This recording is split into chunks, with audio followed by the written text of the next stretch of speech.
পর্যন্ত দলীয় মনোনয়ন দেওয়া হয়নি, হোল্ড আছে। সো এখানে মূলত অনেকজন প্রার্থী থাকা সত্ত্বেও দুজন প্রার্থীকে নিয়ে বেশি আলোচনা হচ্ছে। একজন হচ্ছেন জয়নুল জাকিরিন, আরেকজন হচ্ছেন অ্যাডভোকেট নুরুল ইসলাম নুরুল। সো আসলে আপনি প্রবাসী হিসেবে কাকে পছন্দ করেন যে তিনি মনোনয়ন পাক? আমি অবশ্যই প্রবাসী হিসেবে চাইবো যার সাথে রাজনীতি উঠা বসা, যার হাত ধরে রাজনীতি করেছি, অত্যন্ত যোগ্য মানুষ, আন্দোলন সংগ্রামের অগ্রসৈনিক, সুনামগঞ্জে সদরের মা মাটি অবিসম্বরপুরের নেতা নুরুল ইসলাম নুরুলকে আমি চাই।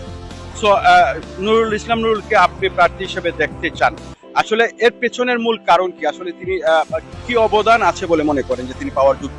অবশ্যই নুরুল ইসলাম নুরুল ছাত্রদলের সোনালী ফসল। বিগত 17 বছর দেশনায়ক তারেক রহমান, দেশনেত্রী বেগম খালেদা জিয়ার ঘোষিত আওয়ামী লীগের দুঃশাসনের বিরুদ্ধে যতগুলো কর্মসূচি ছিল, সুনামগঞ্জে একমাত্র নুরুল ইসলাম নুরুলের দ্বারাই সফল হয়েছে। তারই বাস্তব প্রমাণ শুধু আমার মুখের কথা নয়, আপনি যদি বিভিন্ন মিডিয়া দেখেন বা পত্রপত্রিকা দেখেন বা এখন